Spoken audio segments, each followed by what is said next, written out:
G'day legends, I hope you're all fantastic. Not too long ago, I got the chance to try out this pedal, the PastFx Elastic Mattress. It was the first pedal that I tried from PastFx, and not only is it my favorite PastFx pedal, it may be my favorite modulation pedal of all time. It's a loving recreation of the old 18-volt electric mistress from Electro Harmonics with some added features and obviously a much smaller size. They have updated the spec on the Elastic Mattress, and I've got one here. We're going to go through some of the new features, and because I've got both of them here, I'm going to combine them in a few different ways. This is really just an excuse to get super lush with one of my favorite pedals on the market at the moment. Let's go.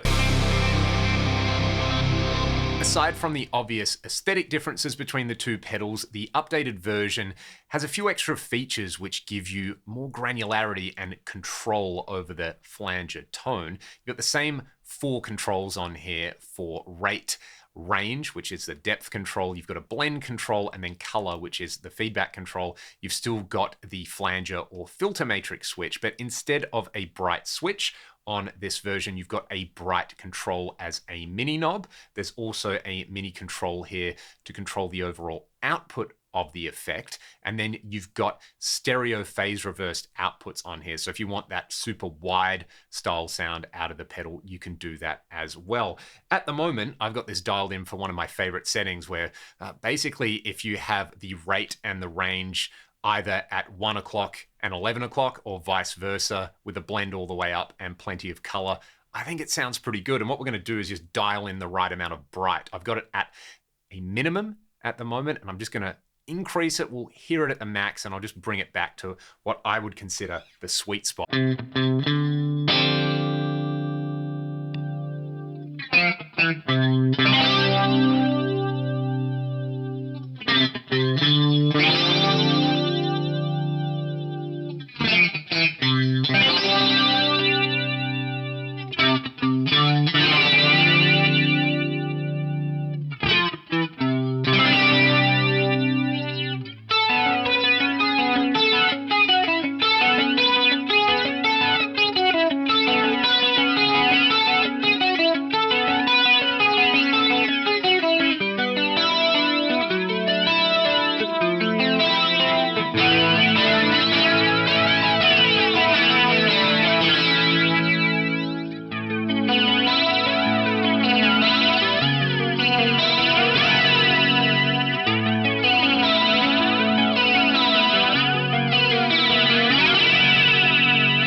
Much prefer having those mini knobs on there to dial in the output level and the overall brightness than just relying on switches or having to open the pedal up and play around with the trim pots. So now what I want to do, since I've got both of these pedals side by side, is to just show you my 2 favorite settings on both of them. Then we're going to blend those different settings in 2 different ways, one in series and then one in parallel. So we get this super wide dual modulation with offset rates and ranges. All right, on the black version, the newer version of the Elastic Mattress, I've got the rate just below noon and the range just above noon, kind of like 11 o'clock and 1 o'clock. And then I flip those values around on the older version. Let's have a listen to those side by side. Then we'll cascade them in series, and I might actually just back off on the blend on both of them. Then we'll hear them in parallel, which is so indulgent and so enjoyable. I've really been digging this setting. Let's go.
Now, I magically changed guitars through that comparison because I broke a string on the Bell Aurora, but you get the idea right there. Hearing them in series is pretty enjoyable, and you kind of get this multi-stage modulation, which sounds really thick and gooey and quite enjoyable, but it's a very different thing to hearing them in parallel stereo like that, where it's almost like a rotary speaker style effect. You've got one aspect of the modulation, one side of the stereo field moving at a slightly slower rate, but going through a deeper range, and then you've got a faster rate but through a lower range on the other side. It sounds pretty immense, and that's something that I want to replicate in the digital realm on my PastFx, as well as being able to do it with the two pedals on here. So a massive shout out and thank you to Verley at PastFx. Verley's doing some amazing work. Pretty much every PastFx pedal I've tried has been really well put together, sounds fantastic, and they're available at accessible and affordable prices as well. I'll link their website in the video description. And if you like what I'm doing here on the channel, there's a link to my Patreon, as well as the music that I make with my band Ragdoll. Thanks for watching. Go out and try some dual modulation if you've got a couple of flanges or chori sitting around. It's a lot of fun. I'll see you on the next one. Take it easy.